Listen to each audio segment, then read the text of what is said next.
Mardi 7 avril 2015, ici Marie-Pierre Boucher, en remplacement d'Éric Latour, à l'Hôtel de Ville de Saint-Jean-sur-Richelieu. La séance du Conseil s'est terminée il y a quelques instants. Une très longue assemblée de 3 heures, marquée par la présence de plus d'une centaine de cols blancs et cols bleus qui se sont déplacés concernant le renouvellement de leur convention collective. Le mécontentement au niveau des propositions en ce qui a trait au régime de retraite s'est à nouveau fait sentir.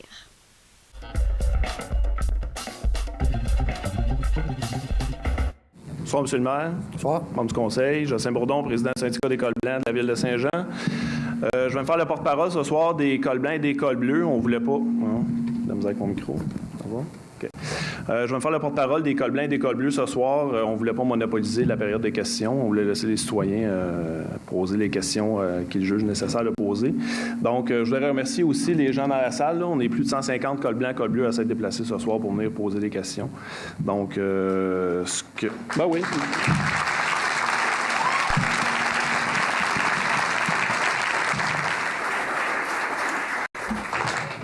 On vient vous voir ce soir, M. Fecteau, parce que le 19 février dernier, 19 mars plutôt, on a eu une dernière rencontre de négociation avec l'employeur, avec les représentants de l'employeur. C'est-tu moi qui... Je ne sais pas comment ça marche. Ça va? OK. On a eu une dernière rencontre avec l'employeur et on nous a déposé un document qu'ils ont qualifié d'offre finale. On nous a déposé une offre globale verbale. Ça fait 3 semaines, presque 4 semaines qu'on attendait après le document. Aujourd'hui, à 4 heures, on a eu le document, à 16 heures. Ça faisait 3 semaines qu'on attendait après. Ça fait 3 semaines qu'on me le promettait, de semaine en semaine. On disait oui, ça s'en vient, oui, ça s'en vient, oui, ça s'en vient. Vous n'êtes pas sans savoir que les cols bleus sont allés en assemblée et ont rejeté cette offre à plus de 98 %. Les cols bleus sont allés en assemblée la semaine passée et ont obtenu un mandat de moyen de pression pour aller jusqu'à la grève à plus de 98 % aussi. Les cols blancs, on attendait les textes. On les a eus, on va aller en assemblée avec ça. Ma première question, M. le maire, on nous a dit, de l'autre côté de la table, que malheureusement, les gens, les interlocuteurs de l'autre côté de la table, n'avaient plus le mandat de négocier et que l'offre qui était là, c'était l'offre qui était globale et c'était l'offre du conseil municipal. Donc, ma question, par rapport au régime de retraite, évidemment, on s'en va où avec cette offre-là du régime de retraite? Parce que ce qui est proposé, c'est le minimum qui est permis par la loi. Et la loi 15 nous permet de négocier jusqu'à 18 mois. Et si on ne s'entend pas, c'est un arbitre qui doit trancher. Donc, ma question est où est-ce qu'on s'en va avec cette offre-là? Merci de votre question. Merci aussi aux gens qui se sont déplacés. Première des choses, au niveau du membre du Conseil, c'est quelque chose qu'on prend très au sérieux, non pas à la légère. Je suis content que vous ayez précisé que vous étiez pour aller devant les cols blancs présenter l'offre, parce que moi, j'étais au courant que les cols bleus avaient eu cette offre-là, mais les cols blancs, c'était pas fait encore. Ces textes, on entend tard, ça. Malheureusement, c'est quelque chose que j'apprends ce soir. Maintenant, je vais demander de l'aide à mon ami M. Berthelot, parce qu'il est plus familier que moi avec les conventions. Chez nous, le seul syndicat avec qui j'ai travaillé dans mon ancien emploi, c'était les mécaniciens, mais ça s'aide plutôt vite, mais je comprends que la dynamique est différente. Je vais laisser M. Berthelot, puis je vais conclure après au niveau de la réponse, parce qu'on en a parlé cet après-midi longuement, puis on en a parlé aussi au plénier. Je vais apporter peut-être une précision quand on dit que l'offre globale, je pense qu'il y a des choses qui peuvent être modulées. On parle d'une enveloppe budgétaire, mais à l'intérieur des enveloppes budgétaires, il y a toutes sortes de clauses à un moment donné qui peuvent être là. Donc, M. Berthelot va vous donner des précisions. Ces précisions-là, on a discuté au Conseil. Donc, quand on parle de mandat, les ressources humaines ont un mandat clair du Conseil. Alors, M. Berthelot, je vous laisse la parole. Bon, bien, merci, M. le maire. Effectivement, c'est moi qui ai été délégué pour faire un peu le lien dans le cadre des relations de travail. Yvan, approche-toi de ton micro, on ne comprend pas. Bon, on a pas même le micro. OK, je vais élever la voix. Pardon. Effectivement, l'enveloppe qui a été déposée est une enveloppe globale. Effectivement, dont le directeur des ressources humaines et son équipe est venu vérifier son mandat auprès du conseil municipal. Ça n'a pas fait unanimité au niveau du conseil municipal. Certains trouvaient que l'enveloppe était même trop généreuse. Par contre, il y a eu une décision majoritaire Écoutez, je peux tout de même, là, lorsqu'on regarde le taux d'indexation au Québec qui se situe aux environs de 1 % puis les augmentations de salaire sont en moyenne de 2,5 % je pense que c'est la capacité de payer des contribuables de la Ville de Saint-Jean. C'est ce que le conseil municipal a décidé. Je pense qu'on a regardé aussi, puis on regarde ce qui se passe ailleurs, puis bon... Je regarde, on m'a demandé de travailler un peu le dossier, la rémunération globale, que ce soit des cols blancs ou des cols bleus à Saint-Jean, est environ 7 % au-dessus de la médiane des comparables. Donc, je pense que... Puis la Ville de Saint-Jean ne touche absolument pas aux acquis, aux avantages sociaux, assurance maladie et le reste. Tout reste comme ça représente tout de même 5 % de la masse salariale. La masse salariale représente elle-même 50 % du budget d'opération. Alors, c'est beaucoup. Alors, ça a un impact tout le temps sur les finances publiques. Et on pense qu'aujourd'hui, dans le cadre de la négociation, une enveloppe salariale moyenne de 2,5 % une augmentation de salaire salariale qui reconnaît justement la compétence, la performance de nos employés qu'on apprécie. Et à 2,5 % lorsque l'indice, justement, d'inflation est de 1 % il y a tout de même un enrichissement d'environ 1,5 % par année. Alors, c'est tout de même quelque chose qui est tout à fait raisonnable. Par rapport au fonds de pension? Pardon? Par rapport au régime de retraite, parce que c'est ça ma question. Par rapport au régime de retraite, je vais vous dire tout de suite en partant que notre malheur est plus grand que le vôtre. Vous savez que la Ville doit essuyer 2 tiers des déficits, du déficit qui est là. On parle d'environ un déficit de 18 à 20 millions. Donc, la Ville doit en assumer les 2 tiers qui doit envoyer sur le compte de taxes des contribuables. Vous savez que depuis les dernières années, la Ville de Saint-Jean a injecté des dizaines de millions dans la caisse de retraite. Vous savez comme moi que les règles d'une caisse de retraite, normalement, c'est que chaque partie cotise 50-50, puis on s'en va avec des conditions qu'on peut, le plus possible, améliorer. Et d'ailleurs, j'ai participé au tout début, lorsque j'ai été élu, justement, à l'amélioration des conditions de retraite des gens. On sait très bien que la situation économique, on n'est pas responsable, ni les employés, ni l'employeur de la situation économique. On sait très bien que les bateaux d'intérêt qui sont là, si c'est louangeable, c'est louable pour les gens qui ont des hypothèques ou tout ça, mais malheureusement, sur une caisse de retraite, ça fait mal. On sait que la démographie aussi augmente, donc les gens vivent de plus en plus vieux, puis c'est tout à fait correct, tant mieux pour eux. Donc, au niveau de la caisse de retraite, la Ville considère qu'un partage 50-50, c'est de respecter des normes qui sont là. Puis on sait très bien que la loi 15 a été amendée. Une question politique pour le Parti québécois, pour le Parti libéral a eu un petit peu la paix là-dessus, à accorder un 45-55. Mais je pense que de voir un partage sur le service passé de 50-50, alors que la Ville en assume les 2 tiers, je pense que tout ça fait... Présentement, vous en assumez 100 % puis ça vous coûte plus cher que si vous étiez entendu avec nous, présentement. Oui, mais ça, c'est correct. Mais le 45-55, vous savez combien ça représente à peu près par groupe? À peu près 60 000 $. Ça représente une enveloppe d'environ 400 000 pour la Ville. Oui, mais ça, c'est le 55 %. Mais la différence entre le 50 et le 45 c'est 400 000 c'est pas 400 000, c'est 60 000 $. On l'a fait. C'est 400 000 pour l'ensemble des employés. Correct. Des on peut jouer avec les chiffres, là.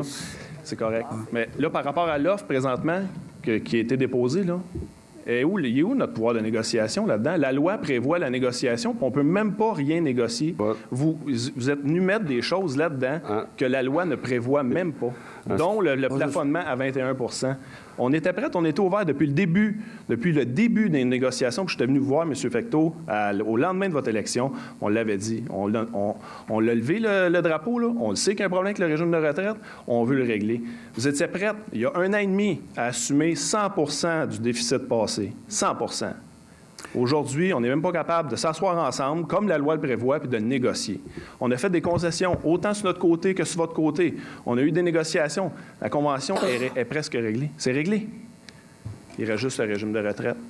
Le régime de retraite, on peut le sortir de là. En fait, si vous me permettez, M. Bourdon, et puis il y a une affaire que, lors d'une conversation qu'on a eue, vous et moi, il y a une interrogation que je me suis posée et la suivante. OK? Au niveau des employés, ce qui avait été mis sur la table. C'est ça que le Conseil a toujours cette interrogation-là. OK? Puis ça, vous le savez, vous vous en souvenez très bien, je suis convaincu. Ma question était toujours, est-ce que les employés savent exactement OK, tous les employés, l'offre qui a été déposée. Non. Moi, ce que je veux vous dire, mais c'est pour ça. Dis non. Ben non, parce qu'on n'ira pas en assemblée avec des bribes d'informations, monsieur le maire. Non, non, je comprends. C'est ça, vous comprenez? Ce que j'essaie de vous dire ce soir, là, puis à l'ensemble des employés, là, ce qu'on a discuté cet après-midi, là, vous dites que vous avez reçu les textes là, à travers ça. En 4 heures. On sait très bien, à un moment donné, où le bas blesse. Ce qu'on dit, c'est qu'à l'intérieur de la Convention, puis je vous dis, là, je l'avoue humblement, je suis pas quelqu'un qui est familier avec ça, mais je suis quelqu'un qui est capable d'être à l'écoute. Il conseille aussi. Okay? Que vous êtes ici ce soir, on respecte ça. À l'intérieur de ça, ce que je vous invite à faire, okay? Vous dites que c'est là, on a dit tout simplement, on est capable de se parler. Là. À l'intérieur de ça, je pense qu'il y a des choses qui peuvent être modulées. Okay? Vous parlez du 55-45, on parle de la loi. Effectivement, je vais vous avouer franchement que quand on est rentré en poste puis qu'on a déposé ça, je pense qu'il y avait une fenêtre qui était ouverte avant même que la loi arrive, on s'en est parlé. OK? Il y a des gens qui ont choisi de ne pas aller dans cette voie-là. La loi provinciale, on va convenir ensemble qu'elle ne nous appartient pas, on vit avec comme vous autres, vous vivez avec. OK? Maintenant, moi, je peux vous dire une chose, le plus grand respect des employés, ça fait partie de ma culture à moi. Et le conseil aussi. Alors, ce que j'aimerais vous laisser, puis pas prendre toute la soirée, là, mais j'aimerais ça que vous regardiez à l'intérieur de vos conventions, à l'intérieur des outils qu'il y a là, puis je pense qu'on est capable de moduler, puis on n'a pas fermé la porte définitivement, loin de là. Bien, c'est pas la réponse qu'on a eue. Vous n'êtes pas le porte-parole. Le porte-parole qu'on avait devant nous était fermé. On les a faites, les offres, à la table de négo. Directement. Non, mais je vous le dis, là, on les a faites, les offres, à la table de négo, et ça a été un non. Ils n'ont même pas pris 5 minutes pour aller les regarder. Même pas 5 minutes. Écoutez-moi 2 minutes. Là. Non, mais c'est un moment donné, ça fait 3 ans et 3 mois que la convention collective est échue. Quand vous avez été élu, là, vous m'avez dit que ça va se régler rapidement. On s'est rencontrés avant que vous soyez élu. J'ai rencontré tout le monde. On était là. M. Perron était là. On était allé au restaurant. On a mangé ensemble. On va régler ça. On était les mêmes personnes. Je viens de vous dire, M. Bourdon, je viens de vous dire qu'il y avait une fenêtre qui était là. Puis je me pose encore la question. Il n'y avait pas de fenêtre, M. Fecteau. On n'avait pas fini de négocier. C'est-à-dire on n'avait pas fini de négocier. On n'avait rien de fait. Bon. Je vous l'ai dit, on n'avait rien de fait. Admettons qu'il n'y avait pas de fenêtre. Là, ce que j'essaie de faire avec vous, c'est de trouver une solution. On ne va pas s'argumenter. Vous me faites valoir un point. Je vous dis tout simplement qu'à l'heure actuelle, là, on a une enveloppe budgétaire à l'intérieur de laquelle, ce qu'on a mis sur la table, vous assistez peut-être à quelque chose qui est nouveau parce que moi, je n'ai pas été habitué à jouer de ses pouces. OK? À l'heure actuelle, là, quand on a fait le devoir, puis on a mis là, j'en ai des comparables, là, j'ai 17 villes ici. Là, OK? Puis dans ce qu'on est là sur la table, OK, l'offre qu'on a mis, c'est pas une offre qui est complètement ridicule. Maintenant, ce que je vous dis, ou ce que je vous invite à faire, vous allez lire les textes là, à l'intérieur de ça, puis j'aimerais ça que vous regardiez à l'intérieur de cette enveloppe-là. OK? Moi, je pense qu'aujourd'hui, il y a des choses qui peuvent être modulées, puis on peut arriver certainement à un compromis en quelque part. C'est ce que je vous invite à faire. Mais de là de dire qu'on est fermé comme des huîtres, on a une enveloppe budgétaire dans laquelle on se doit de travailler avec, on dépense l'argent des citoyens. OK? À partir de ce moment-là, on a reçu des échos aussi à l'effet, qu'est-ce qui était là, puis où ça pouvait accrocher. Je pense que si tout le monde marche avec la bonne attitude, puis qu'on commence à regarder ça, M. Berthelot en est conscient. On a rencontré aujourd'hui la direction générale avec le directeur des ressources humaines. On veut le regarder dans l'ensemble. Puis vous, comme moi, comme les membres du conseil, OK, tout ce qui traîne, ça s'allie. Fait que moi, je pense que ça a duré assez longtemps. Puis aujourd'hui, si ça s'accélère, M. Berthelot peut en témoigner, puis les membres du conseil, avant de prendre des vacances cet hiver, j'ai dit, on est rendu en avril, j'avais quand même dit à tout le monde de prendre un pas accéléré. Je pense qu'on s'en va vers là, mais je suis convaincu qu'on est capable ensemble de trouver une résolution qui va être viable. Okay? Fait que tout ce qui accroche, c'est le régime de retraite. La loi permet de négocier, sortez ça de l'offre. C'est ça ma demande aujourd'hui. Sortez ça de l'offre. On vous reçoit, M. Bourdon, 5 sur 5 à travers ça. Je ne suis pas tout seul à prendre des décisions. Que vous nous faisiez de la présentation en présence des membres du conseil, c'est parfait. On est correct avec ça. Est-ce que les membres du conseil savent que ça coûte plus cher présentement? Là? Parce que vous payez 100 les citoyens payent 100 du déficit présentement. Oui, mais moi, je ne suis pas d'accord avec la situation. Vous savez que je suis intervenu dans le dossier des caisses de retraite, ça fait déjà 15 ans pour qu'il y ait un changement. Tous les intervenants, tant syndicaux que représentants de l'employeur ici au niveau de la table, étaient conscients qu'il fallait changer des règles quelque part, que ça n'avait pas de sens. On a fait une entente en 2009 pour passer jusqu'à la carrière en salaire final. Tout le monde a convenu autour de la table, puis vos représentants qui étaient là pourront vous le rappeler, que ça devait se faire à coût zéro. Malheureusement, ça ne s'est pas fait à coût zéro. La Ville a absorbé les coûts, mais il fallait mettre fin à ça. La Ville paye beaucoup plus que le 9 qui était convenu entre les parties. C'est la loi qui le prévoit. C'est pas parce que la Ville le payait qu'il faut continuer à le payer si on est en désaccord avec ça. Puis, M. le maire vous l'a bien dit, là, il y a une enveloppe qui est là, elle est globale et maximale. Il peut y avoir des jeux. Faites des choix. Il y a des choix dans la masse salariale, dans le monétaire, pour payer moins dans la caisse puis céder autre chose ailleurs. Mais écoute, nous, au niveau de la Ville, on représente 93 000 citoyens. On a regardé ça, on a regardé les budgets. On ne peut pas aller plus haut que ça. Puis quand je vous dis, là, quand je vous parlais tantôt, là, la statistique d'inflation au Québec, 2013, 0,9, 2014, 1,4, 2015, 0,9. Il y a de la marge de manœuvre à 2,5. Je pense qu'en quelque part. Puis quand je regarde aussi, on m'a donné des chiffres. Je regardais tantôt les villes de Longueuil, par exemple, là. Bon, ils ont accepté 2 tout le long. Tu sais, bon, c'est la plus grosse ville sur la Rive-Sud qui est représentée par le SCFP. Nous, ici à Saint-Jean, on dit qu'on ne peut pas aller plus loin que ça. Je regrette. Il peut y avoir des réaménagements, c'est vrai. Le régime de retraite, on a le droit de négocier. La loi le permet. Vous étiez là, le 11 novembre 2013, à demander à la loi avec les 11 autres maires de l'UMQ. Puis là, présentement, la loi ne fait pas votre affaire. Là, je comprends plus. On comprend plus. On ne dit pas ça. Ben, laissez-nous négocier, un arbitre tranchera. C'est bon, regardez, il y a des gens qui attendent aussi. Je ne voulais pas monopoliser la période de questions. Non, c'est correct. Premièrement, c'est un sujet qui est important. Là, fait que je pense que tout le monde comprend qu'on prenne le temps. Là, c'est correct.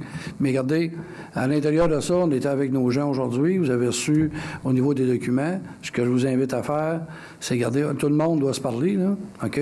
On n'a pas dit aux ressources humaines de ne pas parler au monde. C'est pas ça du tout. OK? À partir de là, moi, je pense qu'il y a de quoi qui peut être fait. Puis après ça, on peut revenir, mais on veut régler ça assez rapidement puis dans le respect. Merci. Bienvenue. Il ne faut pas oublier, ça fait 3 ans et 3 mois que c'était échu. Pour les 4 groupes. Je sais, M. Bourdon, puis je n'ai pas l'habitude d'être aussi long que ça. Merci.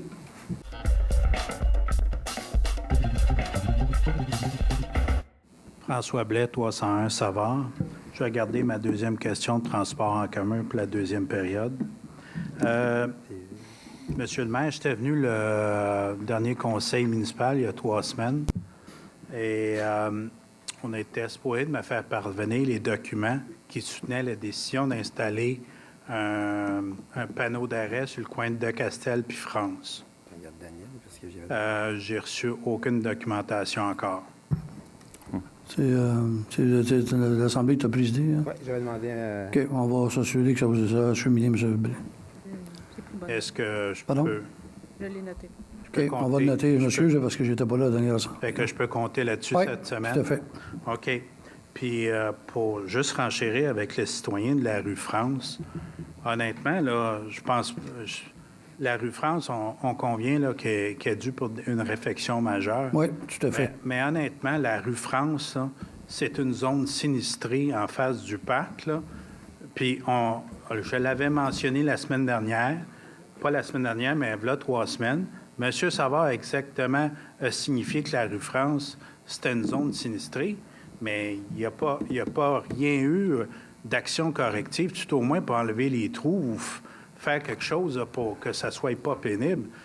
Même si la rue est due pour être réaménagée fond en comble en 2016, et puis il va fort possiblement y avoir des consultations à propos de ça. Mais d'ici ce temps-là, y a-t-il possibilité de faire quelque chose pour rendre la vie agréable aux citoyens? Oui, bien, on a la liste des rues là, que le pavage, là, ça débute au mois de mai, je pense, début mai, Daniel?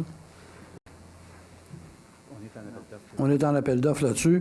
Bon, il portait une attention, je connais le coin, là, par avoir demeuré sur la rue Savard, là, je sais c'est quoi, dans quel état qu'elle est, là, mais c'est une priorité. Puis je vais aussi essayer d'aller l'information avec au niveau des infrastructures, là, parce que de mémoire, on est dans le BTU, on regardait 2016 pour la refonte. Il faut qu'elle soit refaite au gang. Il y a deux rues, là, entre autres, là, celle-là puis Savard. Puis l'autre chose aussi, on sait qu'il y a Grand Bernier, le mandat qui va faire l'État. Fait que ce qu'on a parlé, il y a une conjoncture qui doit arriver. Là, on va essayer d'arrimer tout ça. C'est pas défaire une rue puis venir jointer l'autre pour briser. Mais on va regarder, là, vous avez raison. Je suis d'accord avec vous que ça a l'air ça aide un pays en sous-développement, la rue France. Là. Donc, on va s'arranger pour y porter une attention particulière. C'est parce que c'est juste que le quartier est un peu précaire. On a 2 services de garde, on a un parc, puis la chaussée n'est pas carrossable, puis je pense que ça... Je connais très bien le coin, M. Blais. C'est quelque chose qu'on ne laisserait pas, mais on va vérifier. Je sais que les appels d'offres sont déjà en cours. Cette année, je pense que les rues qui ne demandent pas de réfection, la Ville investit presque 1,3 million, 4 encore cette année. Donc, on n'a pas coupé les services-là. On sait qu'on en a. Amené jusqu'à là depuis 2 ans, ça a porté fruit. Mais celle-là, il faut qu'on s'aperçoive de ça rapidement. Là. Merci, M. le maire. Bienvenue.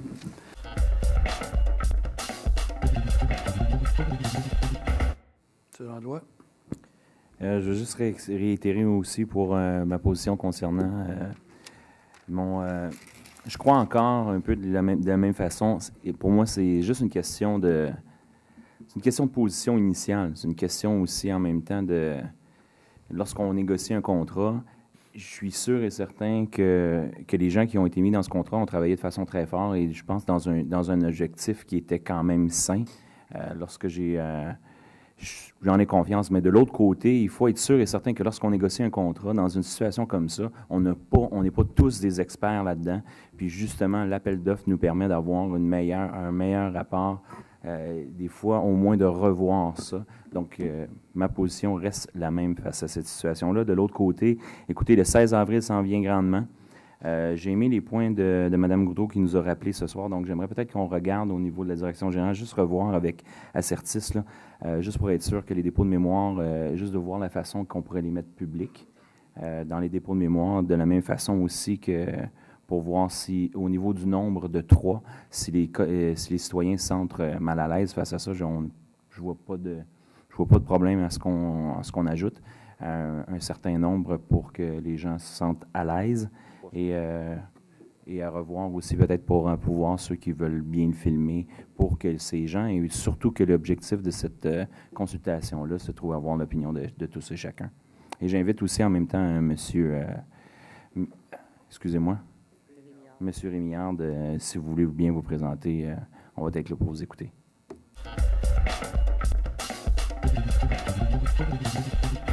M. Berthelot. Oui, M. le maire, quelques petits points. Les gros dossiers à soir. Je voudrais souligner, tout de même, on a voté ce soir, on a adopté 155 000 pour planter des arbres. C'est 400 arbres, donc c'est des arbres de bonne dimension. Alors, je voulais le souligner, là, tout de même important. Je voulais aussi, moi aussi, souligner le bruit. Effectivement, on dirait que les voitures ont pris le goût du printemps. Entre autres, sur la rue Saint-Paul, il y a énormément de bruit. J'ai eu des plaintes, moi aussi, à ce sujet-là. Je pense qu'il faudrait commencer à faire une opération silencieuse au niveau de la ville. Là, je pense qu'il faudrait mettre notre corps policier là-dessus puis commencer à faire des interventions. Ce qui concerne le transport en commun, écoutez, c'est sûr que ce n'est pas une décision facile à prendre. C'est une décision importante. Je voudrais juste mettre en perspective, toutefois, là, que c'est pas, quand on parle de 9 millions par année, c'est pas de 9 millions sur le budget de la Ville. Il y a 50 d'entrée. Déjà, juste les utilisateurs le financent à 50 Ensuite de ça, il est financé au moins 50 aussi par le gouvernement provincial. Donc, je pourrais possiblement là, vous apporter pour la prochaine Assemblée des coûts exacts. Faire vraiment la nomenclature là, de ce que ça coûte, l'impact budgétaire, là, mais c'est très loin du 9 millions. Là. Ça serait intéressant d'avoir au moins là, la nomenclature de tout ça.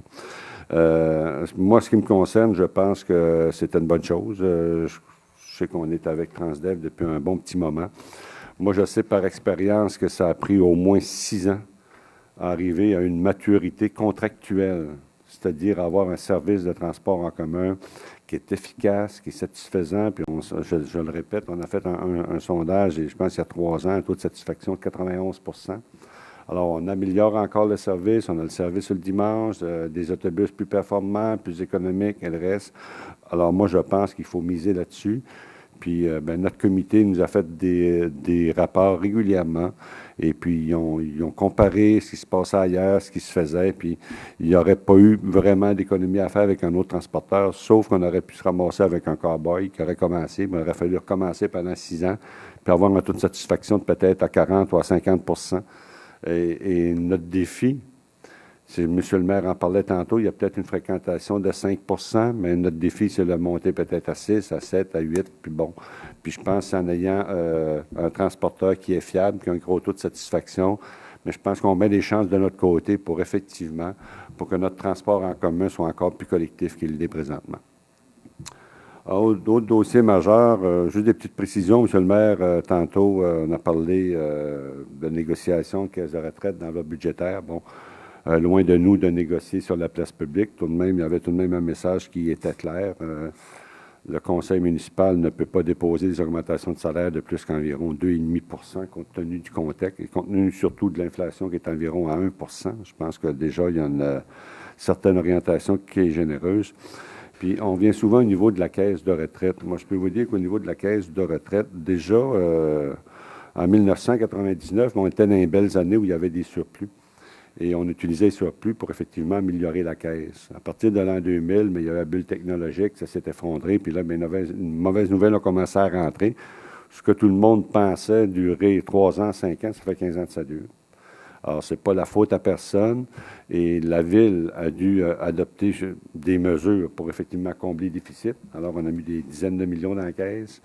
Je pense qu'il fallait que ça s'arrête parce qu'à un moment donné, si on continue comme ça, mais c'est clair que ces services, il faut couper la population. On ne peut pas tout faire.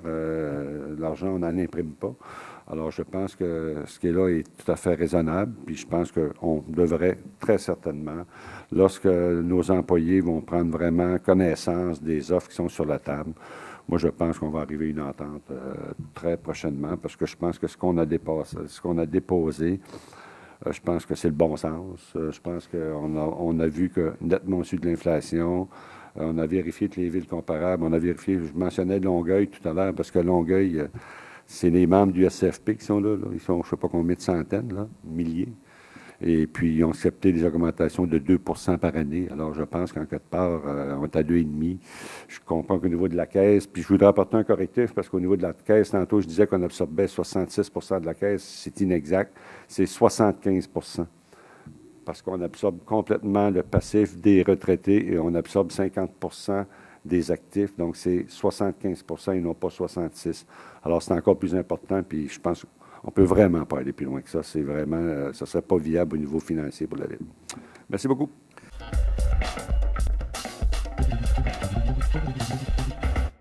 Merci d'avoir été là. Rendez-vous la semaine prochaine pour de nouveaux extraits de la séance du Conseil du mardi 7 avril 2015. Ici Marie-Pierre Boucher, à l'Hôtel de Ville de Saint-Jean-sur-Richelieu.